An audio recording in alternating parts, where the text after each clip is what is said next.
Glory, glory, Man United. Glory, glory, Man United. मतलब आप समझ सकते हो कि Manchester United finally wins in the Premier League against Brentford. और हर एक मैनचेस्टर यूनाइटेड फैंस के लिए ये एक अच्छा खासा दिन है। प्रीमियर लीग नाइट्स में मैनचेस्टर यूनाइटेड बहुत दिन से नहीं जीत पा रहा है, तो हर एक मैनचेस्टर यूनाइटेड फैंस को ये वाला विन एक मोटिवेट करेगा। और मोस्ट इम्पॉर्टेंटली जिसको ये विन का बहुत ज़्यादा ज़रूरत था, एरिक टेन हैग। यस मेरे दोस्तों, Eric ten Hag needed this win like nobody else. और Eric ten Hag Eric ten Hag buy time for himself, and yes he does with this win. At least at this point हम लोग कह सकते हैं कि भाई एरिक टेन हैग का job अभी पूरा सिक्योर्ड है, थोड़ा बहुत अभी सिक्योर्ड है, क्योंकि मैनचेस्टर यूनाइटेड ने कमबैक विन मारा है। First half Manchester United goal concede करता है from a corner set piece. वो भी एक कंट्रोवर्शियल मोमेंट था, क्योंकि that point of time Manchester United were playing 10 men। De Ligt ground के बाहर था उसका एक हेड इंजरी के लिए, और उसी वक्त ये कॉर्नर आता है और पिनक हेड मार देता है। तो ये कंट्रोवर्शियल है, क्योंकि उस टाइम अगर डिलिट ग्राउंड पे है तो क्या वो गोल होता है। तो ये भी एक बहुत बड़ा कंट्रोवर्शियल डिसीजन है। लेकिन सेकेंड हाफ में मैनचेस्टर यूनाइटेड का एक ताबड़तोड़ परफॉर्मेंस, जिसको हम लोग कह सकते हैं ताबड़तोड़। एंड मैनचेस्टर यूनाइटेड का सबसे स्ट्रेंथ कहाँ है? मैनचेस्टर यूनाइटेड का विंग्स में। एक साइड अलेहांद्रो गार्नाचो, एक साइड रैशफोर्ड। ये है मैनचेस्टर यूनाइटेड का स्ट्रेंथ। अब इन लोगों को आपको खिलाना पड़ेगा, and that is why I say the best player for Manchester United in the midfield this season has been Christian Eriksen. Christian Eriksen with all his experience that he has, उसने वो बहुत अच्छा प्लेयर रह चुका है। और अभी भी एक होता है ना कि भाई प्लेयर एक अच्छा है, उसका एज अभी हुआ है, उसका अभी क्वालिटी डाउन हुआ है, लेकिन उसका जो क्लास है वो तो परमानेंट है। And that is the reason आप देख सकते हो कि मैक्सिमम की passes are by Christian Eriksen and Casemiro. और ये बहुत एक इंटरेस्टिंग पॉइंट है यहाँ बात करने के लिए, क्योंकि Manchester United were playing with the pivot role of Christian Eriksen और कैजेमेरो का। और ये इस मैच में चल गया, बहुत अच्छा चल गया, क्योंकि क्रिश्चियन एरिक्सन, क्योंकि अब आप जब इन दोनों को प्रेशराइज नहीं करते हो तब इन दोनों के पास टाइम आता है, और जब टाइम आता है ये दोनों ही पास खिलाता है। And that is the reason कि इतना ज़्यादा अटैकिंग शॉट्स मैनचेस्टर यूनाइटेड का, XG इतना ज़्यादा मैनचेस्टर यूनाइटेड का, इतना ज़्यादा शॉट्स मैनचेस्टर यूनाइटेड का। That is the only reason, because ये दोनों जितना खुल्ला बॉल खिला सकते हैं to Rashford and to Garnacho, उतना ज़्यादा स्पेसेस क्रिएट होता है in the middle for Rasmus Hojlund to attack.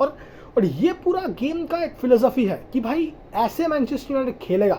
अब ये डाउटफुल है कि when you play speedy teams who have speedy in between players, तब क्या ये दोनों एक साथ खेल पाएंगे कि नहीं, वो एक अलग सा डाउटफुल सा सवाल है कि because they do not have that speed. Casemiro was highly criticized some times back, right? And that is the only reason Casemiro was criticized, because of his speed and nothing else. क्योंकि वो जब ball loose कर देता है in the middle of the park, तब उसको track back करना होता है, और उसका भी स्पीड नहीं है कि वो स्पीड में आके ट्रैक बैक करे। तो अगेंस्ट ब्रेंटफोर्ड ऐसा कोई सिचुएशन हम लोग ने नहीं देखा था, तो इसीलिए it was all good. And अभी बात करते हैं मैनचेस्टर यूनाइटेड का प्लेयर्स का पोजीशन, जो डिएगो डालो। और मैं बहुत बार ये वीडियो में कह चुका हूँ कि Dalot has been playing as a inverted full back, और ये एक अभी नया ट्रेंड है प्रीमियर लीग में और rather in the world football, कि भाई एक इन्वर्टेड फुल बैक कर दो मिडफील्ड में ओवरलोड करने के लिए। और एरिक टेन हैग भी सेम चीज़ करने जा रहा था। And the problem here is that first half Dallo was more of an inverted fullback. Second half में उसका पोजीशन पूरा वाइड हो जाता है, एंड जब उसका पोजीशन वाइड हो जाता है, Manchester United had more shots on the target. और इसका रीजन बहुत ही सिंपल है, क्योंकि जब आप इन द मिडल खेलना चाहते हो, जब आप इन्वर्टेड एक फुल बैक यूज करते हो, आप मिडफील्ड में पासेस खेलना चाहते हो, स्ट्रिंग ऑफ पासेस खेलना चाहते हो, और स्ट्रिंग ऑफ पासेस खेलने के लिए आपके पास ज़्यादा स्टैमिना होना चाहिए। तो आपको क्या लगता है, एरिक्सन कैजेमेरो के पास वो स्टैमिना अभी बचा है? वो नहीं बचा है, इसीलिए they are failing in the middle. क्योंकि आपके पास स्पेस है, आपके पास जो सब में प्लेयर्स है, उसके पास भी speed है, and that is the reason, that is the reason if you play players wide enough, Manchester United is a wide playing team, ये मिडिल में उतना इम्पैक्ट आपको करेगा नहीं, या पूरा मैच में ज़्यादा पोजीशन मैनचेस्टर यूनाइटेड, आप देखोगे कि मैनचेस्टर यूनाइटेड का शॉट्स है 0।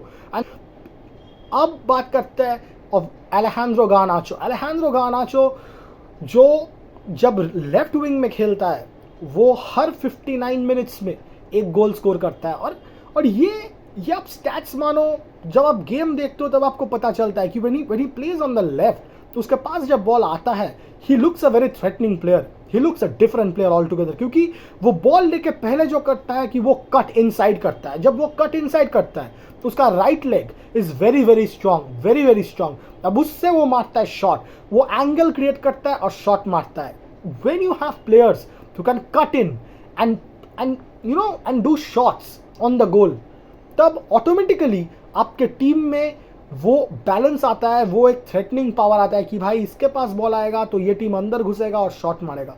तो Alejandro Garnacho is excellent, is one of the best in the Premier League playing as a left winger, ये बोलने में मुझे तो लगता है कोई डाउट नहीं होना चाहिए। And as I already mention, Rasmus Hojlund मेरे भाई इज द परफेक्ट नंबर 9 जो मैनचेस्टर यूनाइटेड को चाहिए।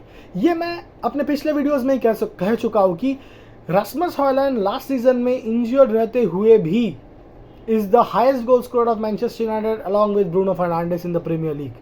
ब्रूनो फर्नांडिस का बहुत अच्छा पासिंग और रास्मस हॉयलैंड का एक सॉलिड फिनिश। उस चांस पे बहुत सारे स्ट्राइकर्स क्या होता है कि पावर से खेलता है तो कभी बॉल ऊपर चला जाता है, नीचे चला जाता है, गोलकीपर बचा लेता है, लेकिन हॉयलैंड ने वहाँ पे फ्लिक किया, गोलकीपर सामने था, गोलकीपर को चिप करके बॉल को डाला। It's a brilliant finish, it's absolutely a brilliant finish. तो इससे आपको पता चलता है कि how composed a striker Højlund is, और ये मैनचेस्टर यूनाइटेड को ज़्यादा से ज़्यादा यूटिलाइज करना चाहिए। एंड ये आप तभी कर पाओगे जब आपके विंग प्ले आपका अच्छा होगा, तब जाके हॉयलैंड को बीच में स्पेस मिलेगा। एंड यही कल रीजन था जो ब्रूनो फर्नांडिस ने हॉयलैंड को पिक किया। There is a European match, European football this week, mid week, तो ये भी देखने को लगेगा कि Manchester United continue the form जो ये अभी स्टार्ट किया है अगेंस्ट ब्रेंटफोर्ड। तो मैनचेस्टर यूनाइटेड का एक सॉलिड परफॉर्मेंस, जिससे थोड़ा तो हर एक मैनचेस्टर यूनाइटेड फैंस को एक आशा मिलेगा कि भाई अभी मैनचेस्टर यूनाइटेड को कुछ करेगा, अभी ये कुछ करेगा। एरिक टेन हैग को भी टाइम मिलेगा, उसको अभी थोड़ा सिक्योरिटी मिला है उसका भी पोजीशन के लिए। The performance that they did yesterday was absolutely great. Glory for Manchester United finally back in winning ways in the Premier League position उतने इम्पैक्ट नहीं हुआ है, अभी भी they are in the 10th position, but Erik ten Hag gets a time, gets some kind of security at this moment, and और क्या अभी देखने को बाकी है कि मैनचेस्टर यूनाइटेड कैसे परफॉर्म करता है इन द कमिंग डेज। और अगर आपको ये वीडियो अच्छा लगे तो ज़रूर एक लाइक, शेयर और सब्सक्राइब कर दीजिएगा, क्योंकि आप लोग सब्सक्राइब करेंगे तभी मोटिवेशन मिलेगा कि और वीडियोस, ऐसे वीडियोस आप लोग के सामने लाया जाए। अंटिल नेक्स्ट टाइम, अलविदा, स्प्रेड फुटबॉल, लव फुटबॉल।